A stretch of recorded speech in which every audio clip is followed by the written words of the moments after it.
Today we're going to make this easy DIY fall wreath for under $20. Let me show you how. Start with a simple grapevine wreath and insert your grasses where you would like them to be.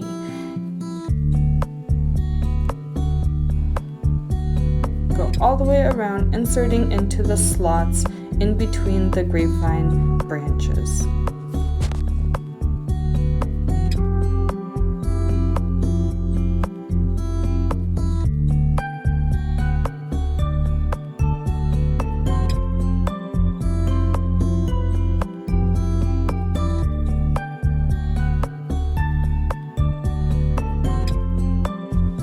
Once the base is done with the wheatgrasses, add in your statement pieces. Here I'm using the green dried grasses and going all the way around, inserting where I'd like to accentuate or make some contrast up here.